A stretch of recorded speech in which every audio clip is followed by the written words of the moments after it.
A federal judge has dismissed a lawsuit against 5 major oil companies for their role in climate change. The lawsuit was brought by New York City against Chevron, ConocoPhillips, ExxonMobil, BP, and Shell. The New York Times reports the city's case was considered a long shot and hinged on a state law allowing courts to hold certain parties responsible for interfering with property use. New York City said the companies needed to pay them for damage done by flooding, extreme weather, and other effects of climate change. The judge dismissed the case Thursday, saying the issue of climate change wasn't one for the courts and should be left up to Congress and the executive branch to deal with. A similar case brought by the cities of San Francisco and Oakland, California, was also dismissed last month. The judge in that case also said the issue of climate change was for the other branches of government to deal with.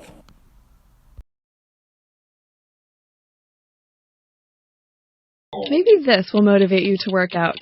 New research supports the idea that you don't need to spend hours at the gym every day for your body to start feeling the positive effects of exercise. In fact, a single session on a stationary bike can affect your very DNA. Okay, so your actual genetic code won't morph into that of Conan the Barbarian. But exercise sets signals in motion almost instantly that determine which genes get turned on and off.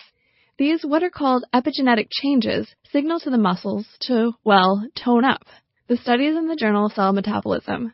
Researchers recruited 14 men and women in their mid-20s who didn't usually exercise. After a short but intense spin on a bike, samples of their muscle tissues showed temporary but big changes in several types of epigenetic signals. Further tests showed that some of the same effects could be achieved with a jolt of caffeine. Alas, black coffee can't provide all the benefits of your morning workout. But if you get to the nearest coffee shop by running, you're definitely starting out on the right foot.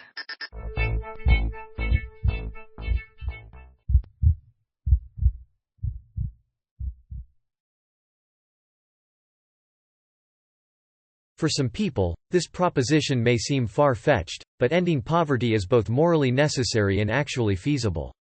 All of us must play a role in making it happen. All human beings want, and have a right to live in dignity, to determine our own destinies, and to be respected by other people.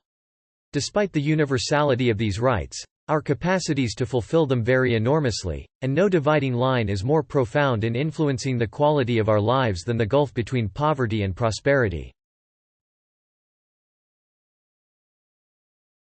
A Venezuelan oil minister once referred to his country's main export as the devil's excrement. We'll see how the death of Hugo Chavez affects production levels of this Faustian fuel, which influences both the global oil market and the climate. Venezuela's oil has problematic qualities. The thick, tar-like oil requires extra heat to flow. Once finally on the move, it's fed to refineries where the heavy oil must be what the engineers call cracked. That chemical process removes excess carbon and readies the oil to be turned into the petroleum products we all use, from gasoline to plastics. The extra carbon, known as petcoke, is often burned and is more highly polluting than even coal. These issues affect more than Venezuela. The Keystone XL pipeline is a bid in part to bring oil from Canada's tar sands to some refineries on the Gulf Coast that can handle it precisely because they were built to handle Venezuela's tarry mix. If more Venezuelan oil begins to flow, the Keystone pipeline might prove extraneous. But whether Canadian tar sands or Venezuelan heavy crude, more thick oil means more CO2 in the atmosphere, and that means a climate ever more hellish.